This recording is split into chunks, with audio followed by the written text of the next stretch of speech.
14 ou 15 ans venus du Sénégal. Mhm. Et de l'autre, des adolescents du même âge venus du Maroc. Sur le papier, ça a tout l'air d'un simple tournoi de football scolaire. Ouais, une compétition éducative pour la jeunesse, disons. Exactement.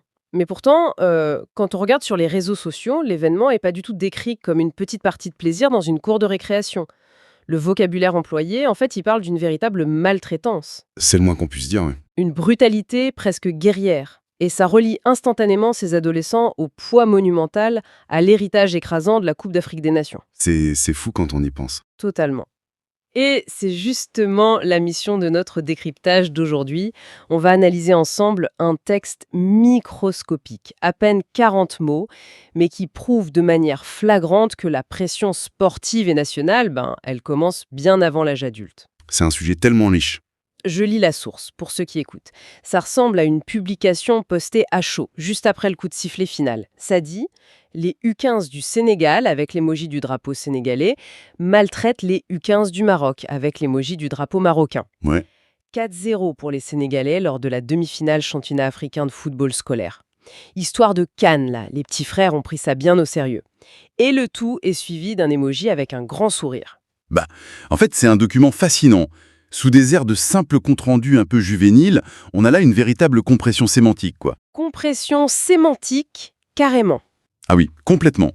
C'est une poignée de caractères qui encapsule la géopolitique sportive d'un continent entier, la psychologie du développement adolescent et même, je dirais, l'anthropologie du vocabulaire des supporters. Rien que ça.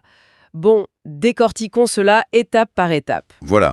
Si l'on relie cela à la situation globale, il faut d'abord décortiquer la matérialité de l'événement. Faut se rappeler qu'on est dans le cadre d'une demi-finale continentale. Donc pas n'importe quel petit match amical. Exactement.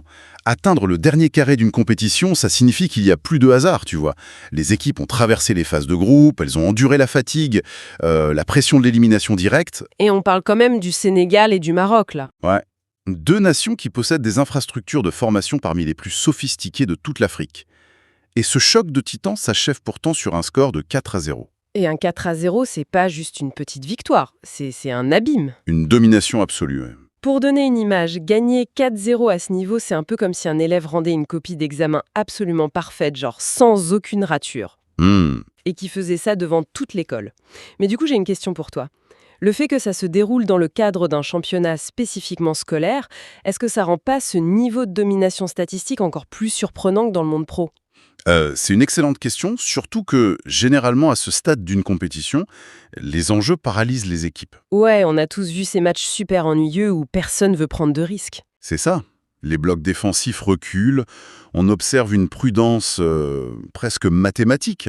Mettre 4 buts sans en concéder un seul, ça nécessite une maîtrise totale des transitions, de la possession, et surtout une discipline défensive inébranlable. Sauf que, attends, je t'arrête là. J'aimerais qu'on revienne sur cette idée de maîtrise tactique et de discipline. On parle d'enfants de 14 ou 15 ans, quoi. La catégorie U15. Ouais, l'âge en gras, comme on dit. Mais c'est ça. La biologie humaine, elle est totalement chaotique à cet âge-là. Sur un même terrain, tu peux avoir un ado qui a déjà fait sa poussée de croissance, qui fait 1,80 m. Avec une carrure d'adulte, ouais. Voilà. Face à un autre garçon qui a même pas commencé sa puberté et qui fait une tête de moins. Donc, est-ce que ce 4-0, c'est pas juste le reflet brutal de la loterie génétique de la puberté plutôt qu'un vrai coup de génie tactique ? C'est une observation physiologique très juste, c'est vrai. Et le déséquilibre physique joue un rôle indéniable dans les catégories de jeunes. Il n'y a pas de doute là-dessus. Un mec plus grand qui court plus vite, ça aide, quoi. Un attaquant plus rapide et plus lourd peut effectivement détruire une défense à lui tout seul. Mais réduire ce résultat à la seule biologie, ça omet quand même le facteur neurologique et psychologique. C'est-à-dire ? Ce qui explique souvent les scores fleuves à cet âge, c'est la régulation émotionnelle. Le cortex préfrontal d'un jeune de 15 ans, il est en plein développement. Donc, ils gèrent moins bien leurs émotions. Exactement. Face à un premier but encaissé, puis un deuxième, on n'assiste pas seulement à une défaite physique. C'est un véritable effondrement cognitif. Ah ouais, le cerveau qui déconnecte. C'est ça, ce qu'on appelle en psychologie un détournement de l'amygdale. La panique s'installe, le plan de jeu s'évapore et l'équipe s'écroule. Donc le 4-0 s'expliquerait par une sorte de naufrage psychologique collectif de l'équipe qui est menée. En grande partie, oui. Mais l'exploit de l'équipe gagnante, et c'est là que la discipline entre en jeu, c'est de ne pas tomber dans l'euphorie désorganisée.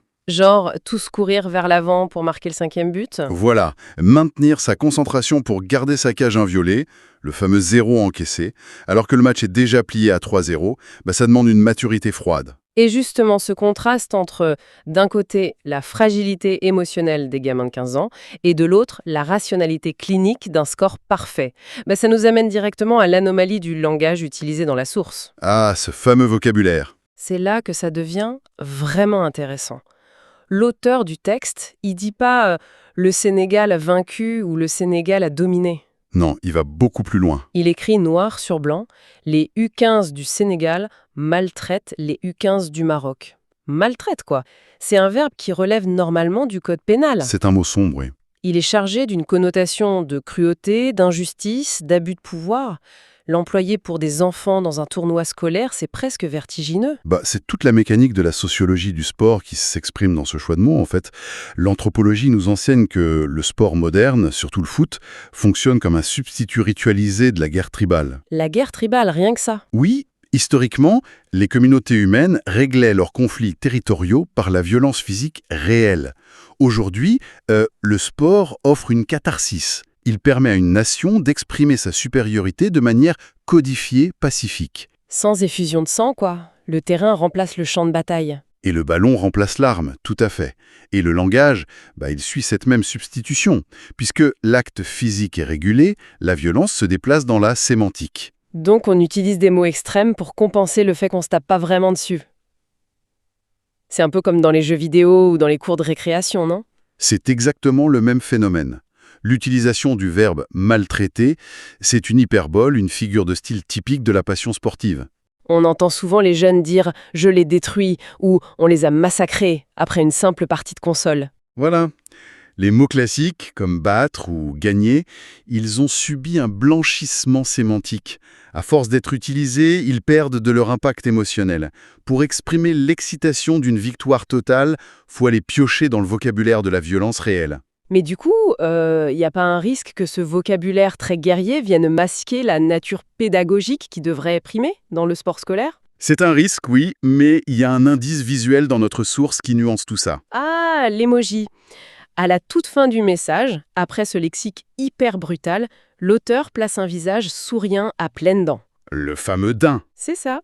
Beaucoup pourraient interpréter ce petit sourire comme une manière d'adoucir le propos, genre ah, c'est du chambrage, on reste potes. C'est l'interprétation la plus courante. Mais moi, je me pose la question inverse. Ce sourire, juste à côté du mot maltraite, est-ce que c'est pas l'expression de l'arrogance absolue? Sourire après avoir déclaré qu'on a écrasé l'autre, c'est presque du sadisme numérique, tu trouves pas? Ah, je vois ce que tu veux dire. Cette interprétation de l'arrogance est super intéressante si l'on prend le message au premier degré. Ouais, de l'extérieur. Toutefois, dans la grammaire des réseaux sociaux, cet emoji, il agit comme une balise métalinguistique. Il signale le registre de la communication. Un peu comme un code entre initiés. Exactement. Imagine si le message se terminait par un point d'exclamation simple. La violence du verbe « maltraiter » pourrait être prise au sens littéral. Ce qui pourrait créer un sacré drame, voire un incident diplomatique entre supporters. Voilà. L'emoji souriant établit le contrat de lecture. Il confirme que nous sommes dans la sphère du trash-talking amical.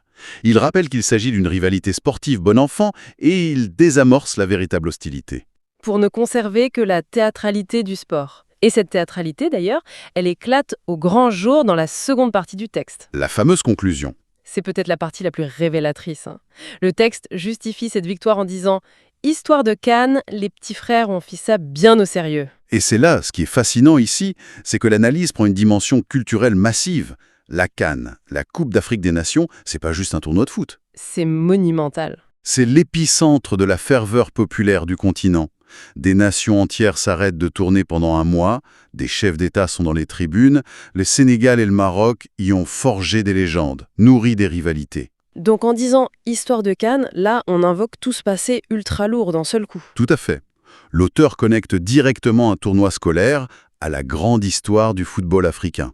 En fait, la personne qui a écrit ça fait consciemment le choix de ne pas voir un match de collégiens. Non, il voit bien plus que ça. Il regarde ce match U15 et il y plaque les attentes, les espoirs et même les rancœurs accumulées pendant des décennies par les équipes nationales adultes. Et le mécanisme qui permet ça, il repose sur l'expression « les petits frères. Dans beaucoup de sociétés africaines, le concept de petit frère ou de grand frère, ça dépasse largement la biologie. C'est un vrai contrat social, non, hein? Exactement. Le grand frère ouvre le chemin, assume la responsabilité. Et le petit frère, lui, a la mission sacrée de le venger s'il tombe. En les appelant les petits frères, le texte les intègre de force dans l'arbre généalogique de la nation. Et pour bien visualiser ce que ça implique pour la santé mentale des jeunes, ça me fait penser à une dynamique qu'on connaît tous, un grand jeu de société en famille. Ah oui, genre la partie qui s'éternise le dimanche. C'est ça. Imagine deux familles qui s'affrontent, les adultes finissent sur un match nul, un peu frustrant, et là, on demande au petit dernier, qui a 14 ans, de prendre la relève pour la manche décisive. La pression monte d'un coup. À la seconde où il s'assoit, le jeu n'a plus rien de drôle. Et là, les regards de ses oncles, de ses parents fixés sur lui, il sait qu'il joue plus pour s'amuser, il joue pour défendre l'honneur familial face aux voisins. C'est une excellente analogie. Et c'est exactement cette tension que traduit la phrase « ils ont pris ça bien au sérieux ». L'insouciance de la cour d'école s'efface totalement au profit de la gravité patriotique. Mais j'ai quand même une question critique par rapport à ça. Je t'écoute. En liant les performances de ces gamins aux enjeux hyper lourds de l'histoire de Cannes, est-ce que ça démontre pas que la pression du résultat national commence dès les bancs de l'école?